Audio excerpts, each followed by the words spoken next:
Hello everyone, कैसे हैं आप सब लोग। आई होप आप लोग अपने घरों पे सेफ होंगे। आज हम करेंगे मई महीने के पहले वीक के इंपॉर्टेंट करंट अफेयर्स। जो लोग भी ये चैनल पहली बार देख रहे हैं, आप इस चैनल को सब्सक्राइब कर लीजिए ताकि आप लोगों को इसी तरीके का कंटेंट मिलता रहे। साथ ही साथ मैं आपको बता दूं, हम लोग बहुत जल्द इस चैनल पे नई सीरीज शुरू करने वाले हैं, जिसके बारे में मैं आपको अलग से आके पूरा इन्फॉर्म करूंगा। ये आप लोगों को बहुत हेल्प करेगी। फिर आप इनमें से किसी भी एग्जाम के लिए तैयारी कर रहे हैं, फिर वो IBPS हो, JKSSB हो, रेलवे हो, JKPSC हो, SSC हो या UPSC, आप लोगों को बहुत हेल्प करेगी। इस चैनल को सब्सक्राइब कर लीजिएगा। विद इन 1 वीक मैं आपको अपडेट दे दूंगा और जो क्लासेस होंगी वो आपको बहुत ज़्यादा हेल्प करेगी। किसी भी एग्जाम में आप अपेयर कर सकते हैं। एक जनरल तैयारी हम लोग यहाँ पे शुरू करेंगे। साथ ही साथ बता दूं, जो हमारे एग्जाम्स हैं अभी जो नेक्स्ट मंथ के लिए और इस महीने के लिए लाइंड अप है, जिसमें सबसे पहला stock assistant, veterinary pharmacist, forest guard, social forestry worker, इनके एग्जाम आते हैं। इसका एक पूरा कोर्स आपको हमारी ऐप पे मिल जाएगा। इसका डिस्काउंट हम लोगों ने जो है वो अभी तक ऑन रखा है, 500 में आपको सब मिल जाएगा। वीडियो लेक्चर्स के साथ PDF और ये मॉक टेस्ट। अभी तक हम लोग यहाँ पे 6 टेस्ट अपलोड कर चुके हैं, बाकी के 4 आपके इस सीक्वेंस में आपको मिल जाएंगे। अगर पेपर आपका थोड़ा सा डिले होता है तो इन टेस्ट को बढ़ा दिया जाएगा। साथ ही साथ हम बात करते हैं जो हमारा सब इंस्पेक्टर फाइनेंस है, जो 26 जून को होगा। इसका भी पूरा कोर्स आपके सामने है, जिसके अभी तक आप लोगों को 4 टेस्ट जो है वो मिल चुके हैं, बाकी 6 यहाँ पे अपलोड हो जाएंगे। और बहुत जल्द अब हम लोग शुरू करने वाले हैं इसी महीने एंडिंग में पटवारी और इलेक्शन असिस्टेंट का आपका टेस्ट सीरीज। इसका भी पूरा कोर्स है, जिसमें आपको उर्दू की क्लासेस भी मिल जाएंगी। जूनियर असिस्टेंट के जो एग्जाम है उसका भी कोर्स आपको मिल जाएगा। और साथ ही साथ जो अभी एक बड़ी रिक्रूटमेंट आ रही है जो विलेज लेवल वर्कर की है, इसका भी पूरा कोर्स आपको 500 रुपीज में पूरा अवेलेबल होगा। एक सिस्टमेटिक वे में लेक्चर सारे के सारे मिल जाएंगे, जिसमें 10 मॉक टेस्ट इंक्लूडेड होंगे। ये भी आपको मिल जाएंगे SSS की ऐप पे। इसका लिंक आपको डिस्क्रिप्शन बॉक्स में दिया है। अगर आप इनकी तैयारी कर रहे हैं तो आप लोग उससे वो कोर्स ले सकते हैं, या फिर आप ऐप को डायरेक्ट डाउनलोड कर सकते हैं और आपको मिल जाएगा। तो चलिए शुरू करते हैं आज की क्लास को बिना ज़्यादा टाइम वेस्ट किए। सबसे पहला क्वेश्चन आप लोगों को बता दूं, काफी इंपॉर्टेंट है। गवर्नमेंट ऑफ इंडिया ने अभी हाल ही में डिसाइड किया है कि वो एक कॉमरेटिव कॉइन जो है वो लॉन्च करेंगी। ऑलरेडी कर दिया गया है। ये किसकी बर्थ एनिवर्सरी पे किया, पहले तो आपको ये बता दूं, ये किया गया है जवाहरलाल दादरा जी के बर्थ एनिवर्सरी पे। अब क्वेश्चन यहाँ पे एक और बन सकता है कि इन्हें और किस नाम से जाना जाता था। इन्हें बाबूजी के नाम से जाना जाता था। अब क्वेश्चन बनता है कितने रुपए का कॉइन यहाँ पे निकाला गया है। तो देखो, आप लोगों ने सुना होगा, आमतौर पे ये जो कॉइन्स हैं, ये डिनोमिनेशन, इतनी बड़े कॉइन्स जो आप लोग देखते हैं, ये सिर्फ स्पेशल निकाले जाते हैं किसी की उपलब्धि के लिए। कोई महान व्यक्ति हो उनको सम्मानित करने के लिए ये कॉइन्स निकाले जाते हैं।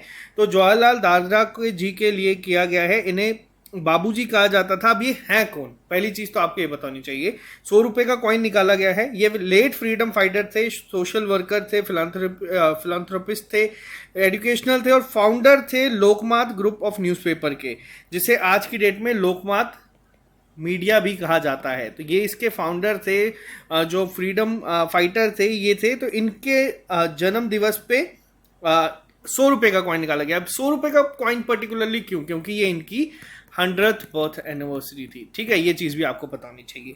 तो चलते हैं नेक्स्ट क्वेश्चन के ऊपर।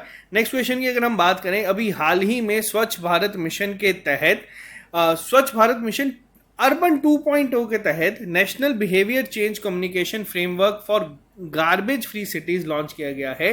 अब आपको पहला क्वेश्चन तो मैं बता दूं, इस तरीके से बन सकता है कि स्वच्छ भारत मिशन 2.0 के अंडर कौन सा अभी हाल ही में मिशन है जो लॉन्च किया गया है। तो पहली चीज आपको ये पता होना चाहिए क्या नाम है इसका, national behaviour change communication framework for garbage free cities.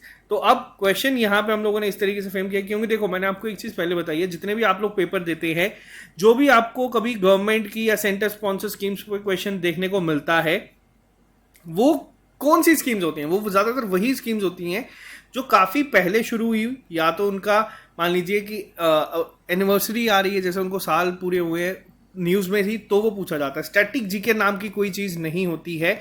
हमेशा स्टैटिक जीके आज की डेट में पेपर में बहुत कम पूछा जाता है। जो चीजें आपकी करंट में होती है उसी को ही स्टैटिक की फॉर्म में पूछा जाता है।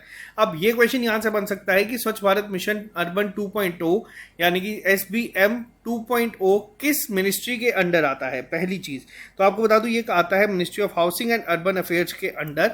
तो ऑप्शन नंबर डी आपका यहाँ पे, ऑप्शन नंबर 4 आपका सही आंसर है।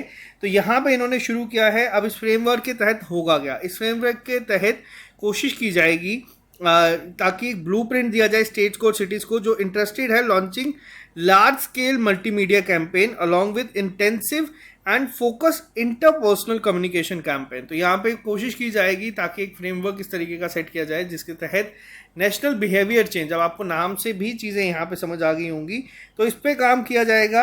अब एक और चीज़ यहाँ पे पूछी जाती है, अब यहाँ पे 2.0 ये क्यों है और इसका 1.0 क्या था। तो देखो, जब ये स्कीम लॉन्च की गई थी, ये कब की गई थी, स्वच्छ भारत मिशन अर्बन लॉन्च, जिसको हम क्या कहते हैं शॉर्ट फॉर्म में SBMU, ये लॉन्च की गई थी 2014 में। जब प्रधानमंत्री ने अपना पहला भाषण दिया था तब इन्होंने कहा था इस तरीके से।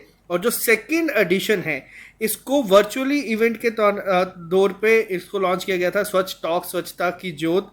तो ये चीज़ आपको इतने पता होनी चाहिए। मिनिस्ट्री ऑफ हाउसिंग अफेयर्स की अगर मैं बात करूं तो इस समय इसके मिनिस्टर कौन है, तो इस समय इसके मिनिस्टर हैं डॉक्टर हरदीप सिंह पुरी जी। ठीक है, आपको ये भी चीज़ याद रखनी है। ये राज्यसभा मेंबर है यूपी से, बस आपको इतना याद रखना है। नेक्स्ट पे आते हैं। नेक्स्ट क्वेश्चन क्या है आपके सामने, ये क्वेश्चन काफ़ी इंपॉर्टेंट है। देखो, दो तरीके से क्वेश्चन इंपॉर्टेंट बनता है। रीज़न क्या है, एक तो इंपॉर्टेंट अवार्ड्स पे क्वेश्चन पूछे जाते हैं। अगर अवार्ड्स पे क्वेश्चन पेपर में किस तरीके से फ्रेम होते हैं, या तो वो डायरेक्ट आपसे नोबेल प्राइज़ पूछ लेगा किसको मिला है, या फिर कोई भी अगर इंटरनेशनल अवार्ड किसी इंडियन को मिलता है तो अपने आप में ही इंपॉर्टेंट हो जाता है एग्जाम पॉइंट ऑफ व्यू से। ठीक है, ये दो चीज़ें आपको बता दो। अभी हाल ही में वाइटली गोल्ड अवार्ड दिया गया है, ये अभी सेकेंड टाइम दिया गया। पहली बार ये कब दिया गया था, पहली बार ऐसा नहीं है कि 2021 में दिया गया था, पहली बार ये अवार्ड दिया गया था शायद से 2005 में, और उसके बाद ये अवार्ड 17 साल के बाद दिया गया है। इसीलिए ये जो चीज़ें ना ये इंपॉर्टेंट बन जाती हैं। और मिला किसको है, तो इनका नाम याद रखना, इनका नाम है चारुदत्त मिश्रा, इंडियन है, इन्हें ये अवार्ड से सम्मानित किया गया है। अब इन्होंने ऐसा क्या काम किया है जिसके लिए इन्हें वाइटली गोल्ड अवार्ड दिया गया है। ये देती कौन है, ये वाइटली फंड फॉर नेचर यानी कि WFN देता है अवार्ड को। ये अवार्ड दिया गया है चारुदत्त मिश्रा जी को। क्यों, क्योंकि उन्होंने बहुत ज़्यादा काम किया है। ये फाउंडर ट्रस्टी है एक Bengaluru based nature conservation project के। तो NGO चलाते हैं ये, इन्होंने काफ़ी सारा काम किया है यहाँ पे वाइट टाइगर्स को बचाने के लिए, टाइगर्स को बचाने के लिए बहुत सारी जगहों पे जाके, इसलिए इन्हें इस अवार्ड से सम्मानित किया गया है। और ये अवार्ड काफ़ी प्रेस्टिजियस अवार्ड है, दूसरी बार ही दिया गया है, और इसीलिए ये अवार्ड काफ़ी इंपॉर्टेंट हो जाता है। और ये क्वेश्चन आपके एग्जाम पॉइंट ऑफ व्यू से इंपॉर्टेंट है, इसको याद रखिएगा। नेक्स्ट पे आते हैं। क्वेश्चन नंबर 4 की अगर मैं बात करूं, अभी हाल ही में कौन सी इंडियन एयरलाइन ऐसी बनी है जो पहली ऐसी है एशिया की जिसने यूज किया है satellite based landing procedure using the Gagan system. अब ये क्वेश्चन जो आपके सामने है ये काफ़ी ज़्यादा इंपॉर्टेंट है। देखो क्यों इंपॉर्टेंट है, मैंने आपको हर बार ये चीज़ बताता हूँ। पहली चीज़ है, एशिया में ऐसी पहली है, ऑब्वियसली इंडियन एयरलाइन है, एशिया में पहली ऐसी बनी है जिसने क्या यूज़ किया है, satellite based landing procedure, SBAS जिसे कहा जाता है। और क्या सिस्टम है वो, किस सिस्टम का नाम क्या है, गगन सिस्टम को इसने यूज़ किया है। तो कौन सी बनी है ऐसी पहली, आपको बता दूं तो इंडिया की पहली ऐसी जो बनी है जिसने अभी हाल ही में यूज़ किया है, तो इसका नाम है यहाँ पे। एक और चीज़ मैं आपको पहले बता दूं, जो ये गगन सिस्टम आप लोग देख रहे हैं यहाँ पे, गगन सिस्टम की भी एक फुल फॉर्म है। जैसे SBAS की आप लोग फुल फॉर्म देख रहे हैं, वैसे ही गगन सिस्टम की भी एक फुल फॉर्म है। अब गगन सिस्टम की फुल फॉर्म एग्जाम में तो नहीं आएगा, बट आपको पता होना चाहिए, GPS added geo augmented system. तो यहाँ पे आपको बता दूं ये पहला है जो जिसने यूज़ किया है, और इंडिगो ने ये पहली बार यूज़ किया है। तो ये चीज़ आप याद रखना, इंडिगो पहली बनी है जिसने SBAS टेक्नोलॉजी यानी कि सैटेलाइट बेस्ड लैंडिंग प्रोसीजर जो है इसको फॉलो करते हुए किस सिस्टम के साथ किया है, गगन सिस्टम के साथ। ये भी आपको याद रखना है, दोनों चीज़ें पता होनी चाहिए। गगन सिस्टम की फुल फॉर्म भी याद रखना अगर कभी आपसे पूछ ली जाए तो। तो नेक्स्ट पे आते हैं हम लोग। नेक्स्ट क्वेश्चन आप लोगों के सामने है। देखो जैसे आप लोगों का एग्जाम है वेटरनरी फार्मासिस्ट का, तो इस लेवल पे वैसे JKSSB कभी जाता नहीं है, बट अच्छा क्वेश्चन अगर कभी फ्रेम करना हो ना तो इस तरीके के क्वेश्चन फ्रेम करे जा सकते हैं पेपर में। वर्ल्ड वेटरनरी डे हर साल ऑब्जर्व किया जाता है अक्रॉस द ग्लोब। कब, अब यहाँ पे एक चीज़ मैं आपको बता दूँ, पहली चीज़ इस साल ये ऑब्जर्व किया गया है 30 अप्रैल 2022 को। आमतौर पे अगर पेपर में क्वेश्चन पूछा जाएगा कि वर्ल्ड वेटरनरी डे कब ऑब्जर्व किया जाता है, तो ये हर साल लास्ट सैटरडे जो होता है ना अप्रैल का, उसको उस दिन ऑब्जर्व किया जाता है। तो टेक्निकली इसका आंसर होगा लास्ट सैटरडे। इस बार 30 अप्रैल था तो इसका 30 अप्रैल भी हो सकता है, और आपका लास्ट सैटरडे ऑफ अप्रैल को हर साल ऑब्जर्व किया जाता है। पूछा गया है यहाँ पे थीम। तो देखो इसकी थीम क्या थी इस बार, उसको ज़्यादा ध्यान रखना होगा। इसकी थीम थी option number b, strengthening veterinary resilience. तो सबसे इंपॉर्टेंट क्वेश्चन यहाँ पे ये बनते हैं। देखो जो इंपॉर्टेंट डेट्स होती है ना, इस पर भी मैं आपको एक चीज़ बता दूं, जो एग्जामिनर आज की डेट में क्या करता है, पहले क्वेश्चन बनते थे वो बहुत बेसिक डेट पे, जैसे good governance index, good governance day कब होता है या गवर्नेंस डे कब होता है, इस तरीके से क्वेश्चन बन जाते थे। इंटरनेशनल पीस डे कब हो जाता था, जो काफ़ी इंपॉर्टेंट हाईलाइट्स होते थे। फिर एग्जामिनर ने इसको एक लेवल ऊपर लेके गए, आपसे इस तरीके के डेट पूछने शुरू कर दिए। अब एग्जामिनर इसको एक लेवल और ऊपर लेके चला गया है, डायरेक्ट एग्जाम में थीम पूछी जाती है। फिर आपका JKPSC का हो, SSC में अभी भी इस तरीके से नहीं गए, बट बाकी एग्जाम्स में आप लोगों को थीम देखने को मिलती है। तो ये थीम भी अब आपको इंपॉर्टेंट डेट्स के साथ याद रखनी है। क्वेश्चन नंबर 6 पे चलते हैं हम लोग। क्वेश्चन नंबर 6 बहुत ही ज़्यादा इंपॉर्टेंट क्वेश्चन है आज का, सबसे आप इसको मोस्ट इंपॉर्टेंट कर सकते हैं। वैसे भी आपको ये चीज़ें पता होनी चाहिए। पहली चीज़ क्या है यहाँ पे, ministry of port, shipping and waterways ने अभी हाल ही में इंडिया का पहला indigenous hydrogen fuelled electric vessel जो है वो बनाया है। और ये कहाँ पे है, किसने बनाया है, किस जगह पे आपको देखने को मिला, तो ये है कोचिन शिपयार्ड लिमिटेड के द्वारा। ये मोस्ट इंपॉर्टेंट मैं क्यों लिख रहा हूँ यहाँ पे, तो दो चीज़ें आपको बता दूँ। पहली चीज़ क्या है, मैंने आपको बहुत बार ये चीज़ बताई है, जब भी आपको इस तरीके का वर्ड दिखता है ना इंडिजिनियस, तो ये अपने आप में ही इंपॉर्टेंट हो जाता है। पेपर में डेफिनेटली आपको क्वेश्चन देखने को मिलेंगे। इंडिजिनियस मतलब इसको हमने खुद बनाया, इसमें हमें किसी की ने मदद नहीं करी, ये हम लोगों ने खुद बनाया। दूसरी चीज़ क्या है, हाइड्रोजन फ्यूल्ड इलेक्ट्रिक वेसल। तो देखो हाइड्रोजन फ्यूल्ड इलेक्ट्रिक वेसल मैंने आपको पहले मैंने आपको बहुत बार बताया कि जैसे ग्रीन हाइड्रोजन, ये सारी चीज़ें जितनी भी रिन्यूएबल एनर्जी है, ये सब चीज़ें हैं, अगर ये न्यूज़ में दिखती है तो ये अपने आप में इंपॉर्टेंट है। अब साथ में यहाँ पे बता दूं, कोचिन शिपयार्ड लिमिटेड ने इसको बनाया है। तो पहली तो ये चीज़ याद रखना, कहाँ पे, केरला नाम से भी आप लोग गेस कर सकते हैं। अब इंडिजिनस की अगर मैं बात करूँ तो इसमें 2 से 3 नाम आपको याद रखने हैं। पहला नाम आपको याद रखना है निर्भय क्रूज मिसाइल का। अब ये क्यों, क्योंकि ये भी किसने बनाई है, DRDO ने बनाई है। और ये क्या है, ये भी हमारी इंडिजिनसली डेवलप्ड है। दूसरा क्या नाम है, INS विक्रांत। अब INS विक्रांत क्यों सबसे ज़्यादा इंपॉर्टेंट है, बार बार मैं रिपीट करता हूं, क्योंकि ये एकमात्र एयरक्राफ्ट कैरियर है। एकमात्र एयरक्राफ्ट कैरियर का मतलब जो इंडिजिनसली डेवलप्ड है, और बहुत कम देश हैं जिसके पास खुद का एयरक्राफ्ट कैरियर है यहाँ पे, ठीक है। तो ये दोनों नाम याद रखना, किसी ना किसी पेपर में आपको जरूर देखने को मिलेगा। SSC हो जाए या JKSSB के पेपर हो जाए, या मे बी JKIPSC में आपको ये चीज़ें देखने को मिल सकती हैं। तो इसीलिए यहाँ पे याद रखना। और जो ये बनाया गया है किसके द्वारा, जिन्होंने कहा है कि ये बनाएंगे, तो कौन सा है, कोचिन शिपयार्ड लिमिटेड। नेक्स्ट पे आते हैं हम लोग। ये क्वेश्चन भी बहुत ज़्यादा इंपॉर्टेंट है, इसको भी आप लोग मार्क कर लीजिएगा। रीज़न क्या है, अब हम यहाँ पे थोड़ा सा डिटेल में डिस्कस करेंगे। डिटेल में डिस्कस इसलिए करते हैं क्योंकि फिर ये चीज़ें आपको ना भूलती नहीं है। ऐसे क्वेश्चंस को रट्टा मारोगे तो वो चीज़ें भूल जाती हैं। अगर चीज़ों के बारे में थोड़ी सी एक्स्ट्रा इन्फॉर्मेशन होगी तो वो कभी नहीं भूलती। इंडियन नेवी शिप या इंडियन नेवल शिप अभी हाल ही में कहाँ पे गई थी, श्रीलंका में। श्रीलंका के ऊपर हम लोगों ने एक डेडिकेटेड वीडियो बनाई है, जो श्रीलंका के इस समय क्राइसिस चल रहे हैं उसके ऊपर। अब यहाँ पे 2 चीज़ें बनती है। पहली चीज़ कि इंडियन जो शिप गई थी या इंडियन नेवी शिप जो वहाँ पे गई थी, उसका नाम क्या था। तो जो यहाँ से शिप गई थी इसका नाम था INS घड़ियाल, पहला पॉइंट। अब वहाँ क्या करने गई थी, अब काफ़ी क्रिटिकल मेडिकल एड जो थे वो श्रीलंका को देने गई थी। किस मिशन के तहत, ये जो मिशन का नाम है, ये मिशन का नाम भी बहुत ही ज़्यादा इंपॉर्टेंट है, अंडर मिशन सागर 9।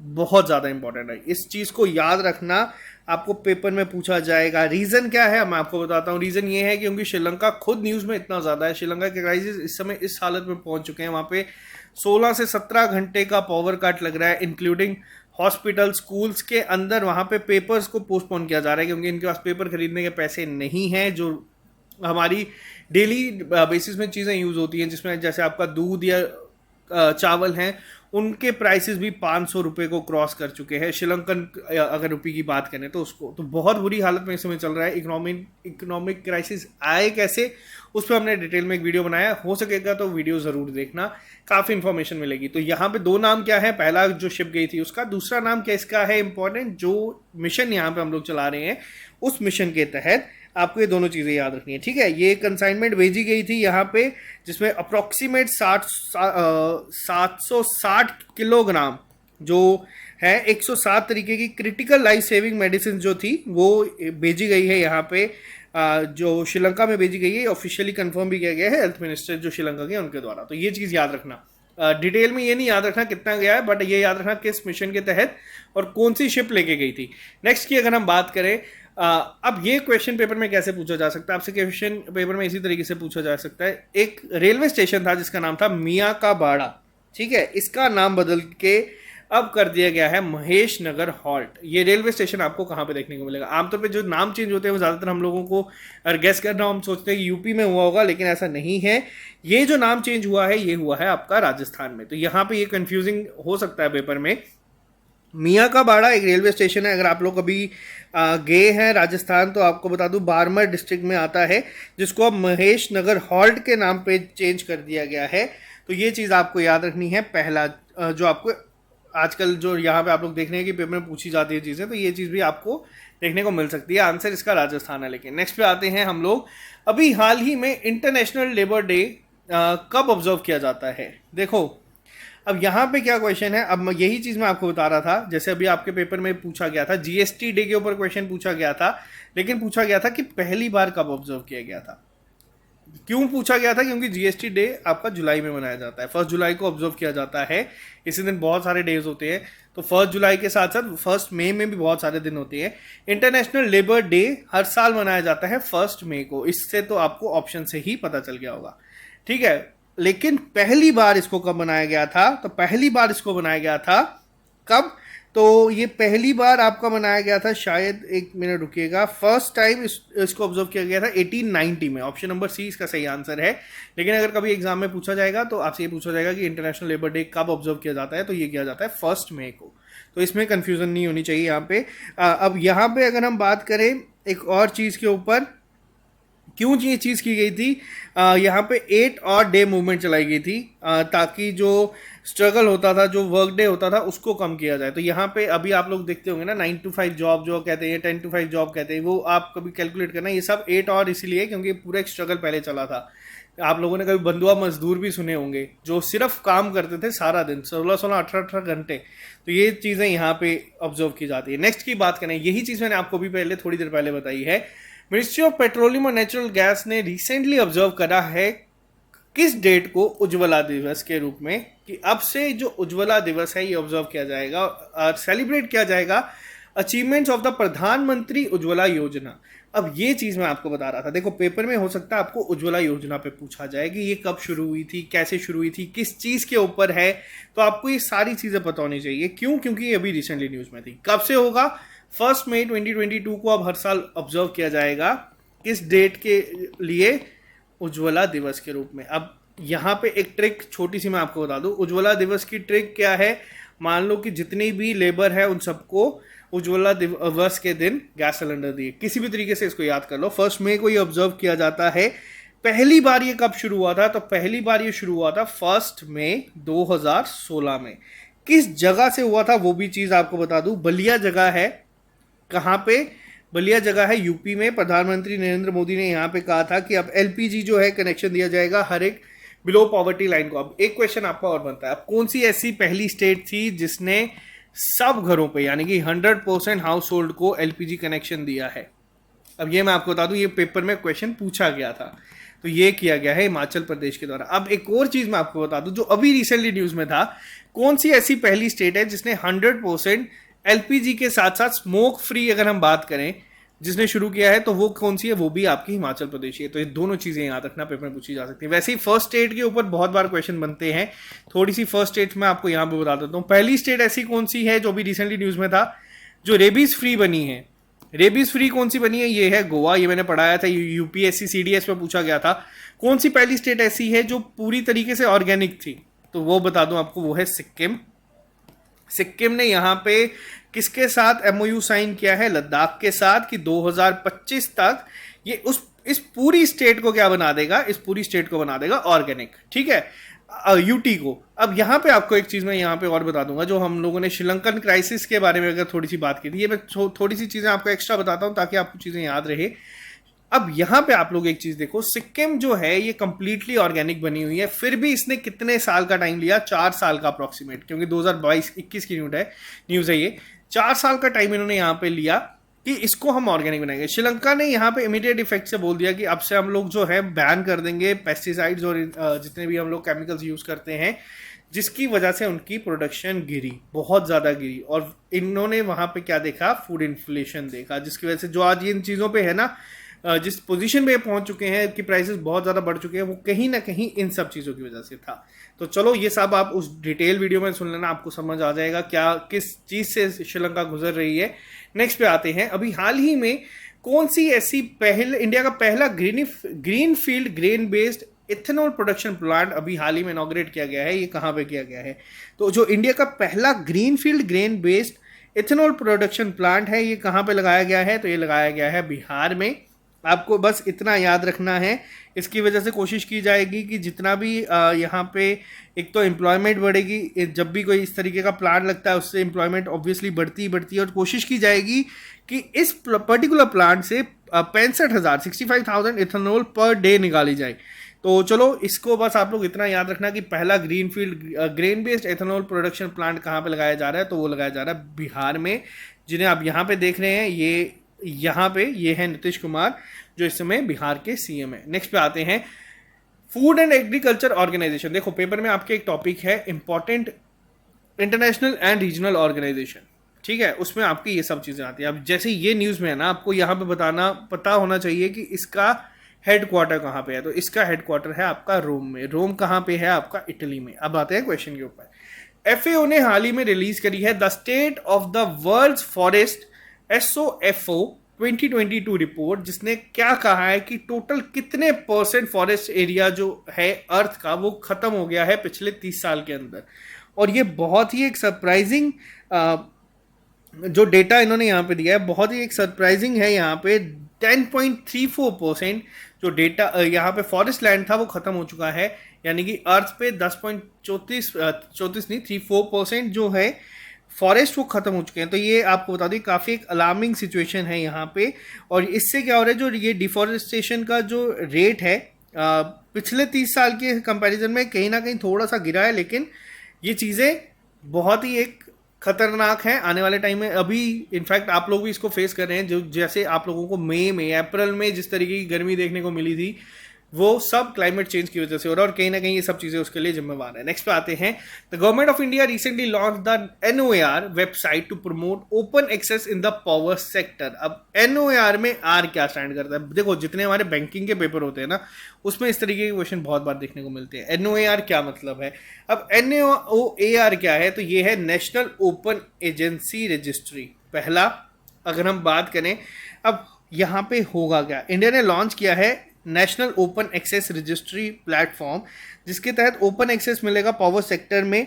तो ये 1 मई से शुरू कर दी गई है। प्लेटफॉर्म जो है ये स्टार्ट हो चुका है। तो यहाँ पे होगा क्या, तो मैं आपको बता दूं, यहाँ पे एक integrated single window electronic platform होगा, यानी कि जिससे जितनी भी आप लोगों की short term open access applications हैं वो आप एक्सेस कर सकते हैं, ताकि जितने भी आपके पावर सेक्टर स्टेक होल्डर्स हैं, जिसमें आपके कस्टमर्स आ जाते हैं, ट्रेडर्स आ जाते हैं, एक्सचेंजेस आ जाती हैं, जितनी भी, वो सब यहाँ पे आपको शो हो जाएगा। तो यहाँ पे आपको बस डिटेल में नहीं जाना, आपको NOAR की फुल फॉर्म याद रखनी है, सिर्फ आपके लिए इतना इंपॉर्टेंट है। नेक्स्ट पे आते हैं हम लोग, अभी हाल ही में कौन सा ऐसा इंस्टीट्यूट है जिसने साइन करा है एक एग्रीमेंट इंडियन मेट्रोलॉजिकल डिपार्टमेंट के साथ, जिसके तहत ये एक user friendly weather forecasting app निकालेंगे। तो देखो अभी IMD की अगर मैं बात करूं, इन्होंने एक और ऐप निकाली थी जिसका नाम क्या था, जिसका नाम था मेघदूत। अगर कभी पुरानी आपसे पूछा जाएगा ना, तो ये याद रखना, इन्होंने एक मेघदूत ऐप भी निकाली थी IMD ने। लेकिन अभी रिसेंटली इन्होंने एक user friendly weather forecasting app जो है लॉन्च करने की बात की है। किसके साथ मिलके? तो ये इन्होंने बात करी है IIT बॉम्बे के साथ मिलके। IMD किस मिनिस्ट्री के अंडर आता है? तो IMD आता है आपका मिनिस्ट्री ऑफ अर्थ साइंस के अंडर। और आपको बता दूं, मैं IMD में ऑलमोस्ट सिलेक्टेड था as a scientific assistant, but कुछ बीच में रिजर्वेशन पॉलिसीज आई जिसकी वजह से मेरा वेटिंग में चला गया, तो इस पर ज़्यादा डिटेल नहीं करेंगे बात। आपको 2 चीज़ें याद रखनी है, जो पुरानी ऐप थी उसका नाम है मेघदूत ऐप, ये रिसेंट ऐप का नाम नहीं है। जो रिसेंट ऐप बनाने जा रहे हैं ये यूजर फ्रेंडली, ये किसके साथ बनाएंगे, ये बनाएंगे आईआईटी बॉम्बे के साथ। नेक्स्ट पे आते हैं हम लोग क्वेश्चन नंबर 15 की अगर मैं बात करूं, अभी हाल ही में कौन है जिन्होंने 2022 में स्नूकर चैंपियनशिप जीती है, जो कि इंग्लैंड में हुई थी, और ये ओल्डेस्ट स्नूकर चैंपियन बन गए हैं। देखो पेपर में क्वेश्चन ऐसे नहीं पूछा जाएगा, पेपर में आपसे सीधा क्वेश्चन पूछा जाएगा कि रोनी ओ सोलविलियन कौन से स्पोर्ट से रिलेटेड है। तो आपको बता दूं ये स्नूकर प्लेयर है, आपको ये याद रखना है, और इन्होंने ही अभी हाल ही में जीती है स्नूकर चैंपियनशिप, और इन्होंने 7 टाइम ये जीती है। तो ये आपको बता दूं ये रिकॉर्ड है, और ये ओल्डेस्ट स्नूकर चैंपियन बन गए हैं दुनिया के। ठीक है, तो ये आपको बस इतना याद रखना है। अगर आपसे कभी पूछा जाएगा कि इस बार की जो वर्ल्ड स्नूकर चैंपियनशिप हुई थी ये कहाँ पे हुई थी, तो ये भी याद रखना है इंग्लैंड में हुई है। साथ ही साथ विंटर ओलंपिक्स कहाँ पे हुए हैं, आपके विंटर ओलंपिक्स हुए थे आपके चाइना में। चाइना में इंडिया से इस विंटर ओलंपिक में सिर्फ एक प्लेयर गए थे, जो कि हमारे जम्मू एंड कश्मीर से थे। आपको बताना है उनका नाम क्या था और वो किस स्पोर्ट से रिलेटेड हैं। ये दोनों चीजें पूछी जा सकती हैं। साथ ही साथ चाइना एकमात्र ऐसी कंट्री है दुनिया में जिसने दोनों समर और विंटर दोनों ओलंपिक्स को होस्ट किया है। तो ये चीज भी याद रखना। अगर हम समर ओलंपिक्स की बात करें, समर ओलंपिक्स इस साल आपके कहाँ पे हुए थे, तो समर ओलंपिक्स आपके हुए थे इस बार टोक्यो में। टोक्यो कौन सा एडिशन था, 2020, 2021 से कंफ्यूज मत करना। नेक्स्ट पे आते हैं, नेक्स्ट पे आइए। तो नेक्स्ट की अगर हम बात करें, वर्ल्ड अस्थमा डे हर साल ऑब्जर्व किया जाता है 3 मई को। इस बार इसकी थीम क्या थी, तो जो वर्ल्ड अस्थमा डे है ये हर साल ऑब्जर्व किया जाता है 3 मई को। इस बार इसकी जो थीम थी वो थी closing gaps in asthma care. बहुत इंपॉर्टेंट है ये, कौन सी ऑर्गेनाइजेशन है जिसका इनिशिएटिव है ये, तो ये है WHO का। WHO आपके आगे वर्ल्ड हेल्थ ऑर्गेनाइजेशन। आप पिछले 2-3 साल में जब से कोविड आ रहे हैं इनके बारे में बहुत ज़्यादा सुन रहे होंगे। कमेंट बॉक्स में लिख के बताना कि WHO का हेडक्वार्टर कहाँ पे है। नेक्स्ट पे आ जाओ, क्वेश्चन नंबर 17 पे आते हैं हम लोग। अभी हाल ही में ये न्यूज़ अच्छी नहीं है इंडिया के रिस्पेक्ट में, अगर हम देखें हाल ही में वर्ल्ड प्रेस फ्रीडम डे जो है ऑब्जर्व किया गया है। अब यहाँ पे 2 चीज़ें आपको बता दूँ, ये नहीं नेक्स्ट वाला क्वेश्चन होगा वो। वर्ल्ड प्रेस फ्रीडम डे की अगर मैं बात करूं ये कब ऑब्जर्व किया जाता है, तो ये भी हर साल 3 मई को ऑब्जर्व किया जाता है अक्रॉस द ग्लोब। थीम क्या थी, थीम थी इसकी जर्नलिज्म अंडर डिजिटल सीज। तो पहला पॉइंट तो आपको ये याद रखना है। नेक्स्ट पे आते हैं, नेक्स्ट क्वेश्चन क्या है। नेक्स्ट क्वेश्चन की अगर हम बात करें, अभी हाल ही में कौन सी ऐसी सिटी है जिसमें प्रधानमंत्री नरेंद्र मोदी ने इनॉग्रेट करा है ग्लोबल पटीदार बिजनेस समिट 2022। अब यहाँ पे आपको बता दूं ये यहाँ पे किया गया है, ये किया गया है आपका गुजरात में। गुजरात में कहाँ पे, सूरत में इसको किया गया है। आपको सिर्फ इतना याद रखना है, इस पूरे GPBS की थीम क्या थी, तो आपको बता दूं इसकी थीम थी इस बार आत्मनिर्भर कम्युनिटी टू आत्मनिर्भर गुजरात एंड इंडिया। बस आपको इतना याद रखना है, ठीक है। नेक्स्ट पे आते हैं हम लोग। अभी हाल ही में वर्ल्ड प्रेस फ्रीडम की जो इंडेक्स है ये आया है, जिसकी मैं बात कर रहा था अभी, जिसमें रिलीज किसके द्वारा किया गया है, रिपोर्टर्स विदाउट बॉर्डर्स। इसके तहत इंडिया का क्या रैंक रहा है आउट ऑफ 180 कंट्रीज, और जिसमें टॉप किसने किया है इस लिस्ट को। तो देखो इंडिया का रैंक इस बार थोड़ा सा अच्छा नहीं रहा है। इंडिया का रैंक रहा है यहाँ पे 150th, और टॉप किसके द्वारा किया गया है, नो डाउट टॉप यहाँ पे किया गया है नॉर्वे के द्वारा। नॉर्वे इसको काफ़ी टाइम से टॉप भी करता आ रहा है। तो आपको बस बता दूं पहला रैंक है नॉर्वे का। नॉर्वे, डेनमार्क, स्वीडन, एस्टोनिया, ये ऐसी कंट्रीज हैं, फिनलैंड, ये आपको टॉप 4-5 में देखने को मिलती हैं मैक्सिमम इंडेक्स में। इंडिया की अगर हम बात करें तो इंडिया का रैंक इस बार रहा है 150th। अगर आपसे पूछा जाए कि लास्ट यानी कि 180th रैंक किसका रहा है, तो वो रहा है इस बार नॉर्थ कोरिया का। ठीक है, आपको बस यहाँ पे याद रखना है इंडिया का रैंक क्या रहा है जो रिसेंट इंडेक्स आया है इसमें। नेक्स्ट की अगर हम बात करते हैं क्वेश्चन नंबर 20 के ऊपर, अभी हाल ही में कौन सी ऐसी नॉन बैंकिंग फाइनेंस कंपनी है, NBFC है, जिसने एंटर करा एक जॉइंट वेंचर के अंदर, जिसके तहत ओपन फाइनेंशियल टेक्नोलॉजीज को लॉन्च किया जाएगा इंडिया में। इंडिया का पहला नियो बैंक MSMEs के लिए। देखो यहाँ पे आपको बता दूं ये पहली बार किसके द्वारा किया गया है, तो ये किया गया है IIFL फाइनेंस लिमिटेड के द्वारा। ये NBFC है यानी कि नॉन बैंकिंग फाइनेंस कंपनी है, इसके द्वारा भी हाल ही में किया गया है। इस जॉइंट वेंचर में अगर हम बताएं तो इनिशियल कैपिटल 120 करोड़ की थी। आपको कैपिटल वगैरह याद नहीं रखनी है, बट इंपॉर्टेंट क्या है यहाँ पे आपको जो ये नियो बैंक देखने को मिल रहा है, ये जो नियो बैंक आप लोग देख रहे हैं, ये नियो बैंक होता क्या है। तो देखो नियो बैंक ऑफर करता है one of a kind user interface, जिसमें स्पेसिफिकली स्मॉल मर्चेंट्स को टारगेट किया जाएगा, तभी आप लोग यहाँ पे देख रहे हैं माइक्रो स्मॉल मीडियम एंटरप्राइजेस, तो इनके लिए बनाया गया है। काफ़ी सारे यहाँ पे जो है साइलेंट फीचर्स, अगर मैं आपको इनके फीचर्स बताऊँ तो इस फीचर्स के तहत जो बेसिकली नियो बैंक क्या करता है, ये एक डिजिटल बैंक की तरह काम करेगा, जिसके लिए आपको कोई फिजिकल लोकेशन नहीं होगी। जैसे आप लोगों को बता दूं, आप लोगों के घर के पास बैंक्स होंगे, जिसमें जेके बैंक होगा, जे एंड के बैंक हो जाएगा, एसबीआई हो जाता है, और बहुत सारे बैंक आ जाते हैं, कैनरा बैंक हो जाएगा। वैसे ही इस बैंक की कोई एक फिजिकल लोकेशन नहीं होगी। ये आर्टिफिशियल इंटेलिजेंस और टेक्नोलॉजी को प्रोवाइड करेगा, पर्सनलाइज सर्विस देगा, क्लाइंट टू क्लाइंट वैरी करेगा, और काफ़ी ही लो ऑपरेटिंग चार्जेस, यानी कि जो सर्विस ऑपरेटिंग चार्जेस होते हैं उसके ऊपर। तो ये सिंपल सी चीज़ है। किसने शुरू किया है? IIFL फाइनेंस ने किसके साथ मिलके किया है? ओपन फाइनेंशियल टेक्नोलॉजीज के साथ मिलके। ठीक है, बस आपको इतना याद रखें। नेक्स्ट पे आते हैं हम लोग, नेक्स्ट क्वेश्चन के ऊपर आते हैं। तो इंडिया, कौन से ऐसे इंडिया रीजन है पहले बने हैं जिन्होंने अपॉइंट करा है first ever chief technology officer, यानी कि CTO बनाया गया है सेंट्रल इंटेलिजेंस एजेंसी USA के द्वारा।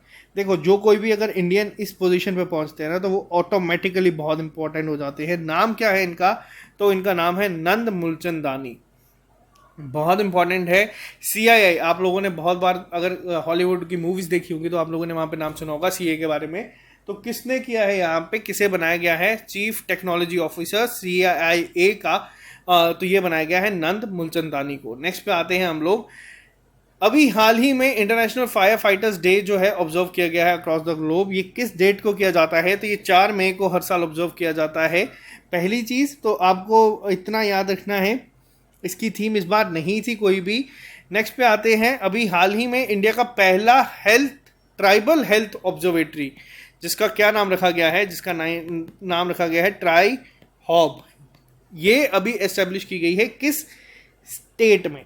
तो देखो, पहला ट्राइबल हेल्थ ऑब्जर्वेटरी जो है ये अभी हाल ही में कहाँ पे किया गया है? ये किया गया है आपका ओडिशा में। ओडिशा वैसे भी न्यूज़ में है क्योंकि ओडिशा में अभी आपका क्या होने वाला है, यहाँ पे होगा आपका हॉकी वर्ल्ड कप। ठीक है, hockey, men's hockey world cup, senior men's hockey world cup आपका ओडिशा में खेला जाएगा दूसरी बार। ठीक, और इसके साथ ही साथ आपको मैंने बहुत बार बताया, टोक्यो ओलंपिक्स में ये क्या थे? ये स्पॉन्सर थे किसके? हमारी मेंस और विमेन हॉकी टीम की। मेंस हॉकी टीम ने क्या जीता था? मेंस हॉकी टीम ने जीता था bronze medal. Women hockey players में एक नाम बहुत इंपॉर्टेंट है, जिनका नाम है रानी रामपाल। ये कैप्टन है, इनका नाम याद रखना, पेपर में पूछा जाता है किस स्पोर्ट से है, और आपको बताना है कि मेन हॉकी टीम के कैप्टन का नाम क्या था। ठीक है, आपके लिए ये होमवर्क है। नेक्स्ट पे आते हैं। इंडियन स्पेस रिसर्च ऑर्गेनाइजेशन ने प्लान करा है मिशन टू वीनस। अब यहाँ पे रखा गया है कि कब तक कंप्लीट हो जाएगा। तो देखो, इसरो ने एक जो प्लान किया गया है वीनस के लिए, वीनस की अगर मैं बात करूँ, आपसे पेपर में डायरेक्ट पूछा जा सकता है हॉटेस्ट प्लैनेट कौन सा है, तो हॉटेस्ट प्लैनेट आपका वीनस ही है। अब जो ये मिशन चलाया जा रहा है, पहली चीज़ आपको बता दूं, ये मिशन की डेडलाइन क्या है, यानी कि कब तक ये हो जाएगा? तो ये हो जाएगा दिसंबर 2024 तक, यानी कि ठीक 2 साल 2.5 साल के बाद टारगेट रखा गया है। अब क्यों भेजा जाता है, तो ये आपको अभी तक अगर आप तैयारी कर रहे हैं तो आपको पता चल जाएगा, ताकि इन्वेस्टिगेट किया जा सके वहाँ का सरफेस कैसा है, वहाँ पे किस तरीके की जो है स्ट्रेटोग्राफी है, तो ये सब चीज़ों को वहाँ पे किया जाता है।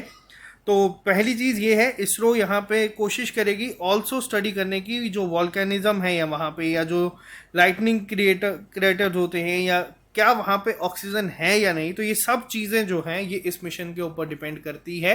तो ये आपको बस इतना याद रखना है। ये मिशन जो जा रहा है कब तक होगा कंप्लीट? 2024 तक।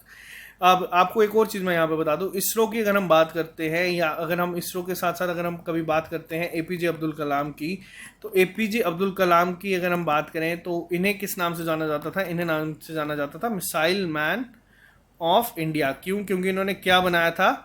अब आपको वो चीज़ें बतानी है। अगर आपको कभी APJ अब्दुल कलाम के बारे में पूरा डिटेल में पढ़ना है, मैंने एक वीडियो इन पे भी बनाई थी कि किस तरीके से जो बच्चे तैयारी कर रहे हैं, अगर किसी रीज़न की वजह से आप लोगों का पेपर में सिलेक्शन में थोड़ा सा डिले हो जाता है, देखो फेलियर नाम की कोई चीज़ नहीं होती, आपको ये मैं आज बता देता हूँ। डिले होता है थोड़ा सा सक्सेस पे। अगर आपकी लाइफ में थोड़ा सा डिले हुआ है, अगर आप किसी वजह से जिसकी तैयारी कर रहे थे आपको नहीं हुआ, तो आप एक बार सिर्फ ज़रूर या तो इनकी ऑटोबायोग्राफी पढ़ लेना, या अगर आपके पास टाइम कम है, मैंने वीडियो बनाई है, आप प्लीज़ वो एक बार ही देखना। जितना भी कॉन्फिडेंस आपका गिरा है वो सब वापस आएगा, क्योंकि 10 साल इन्होंने एक एक प्रोजेक्ट पे काम किया है, 16-16, 17-17 घंटे बिना किसी ब्रेक के, और उसके बाद भी वो प्रोजेक्ट फेल हो गया था, लेकिन उसके 1 साल के बाद उन्होंने प्रोजेक्ट हिट किया था। तो ये सब चीज़ें आपको पता होना ज़रूरी है, आप इन लोगों से सीखें कहाँ पे इन्होंने अपनी लाइफ में ख़त्म किया, सबके सामने था। आयुष्मान भारत दिवस ऑब्जर्व किया जाता है, सेलिब्रेट किया जाता है इंडिया में हर साल। कब? 30 अप्रैल को ये ऑब्जर्व किया जाता है हर साल। इस डे के तहत कोशिश की जाती है प्रमोट किया जाए affordable medical facilities in remote areas of the country based on the socio economic caste census database. तो आप लोगों ने सब चीज़ें देखी ही हैं, आयुष्मान भारत कार्ड भी बनाए गए हैं बहुत सारे लोगों के।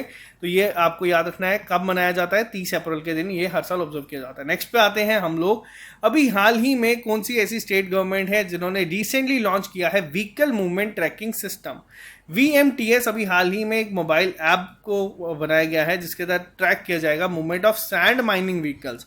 तो अब ये किसके द्वारा किया गया है, तो आपको बता दूं ये किया गया है हरियाणा के द्वारा। हरियाणा ने अभी हाल ही में ये लॉन्च किया है व्हीकल मूवमेंट ट्रैकिंग सिस्टम, जिसके तहत एक मोबाइल ऐप बनाई जाएगी जिसके तहत जितना भी सैंड माइनिंग व्हीकल्स हैं उनको ट्रैक किया जाएगा। तो ये काफ़ी इंपॉर्टेंट है।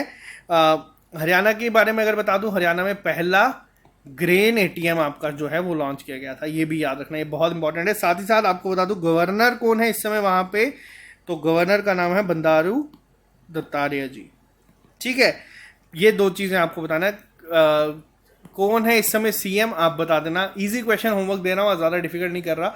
World food prize 2022 for research climate crisis and food production recently received by, most important question है ये।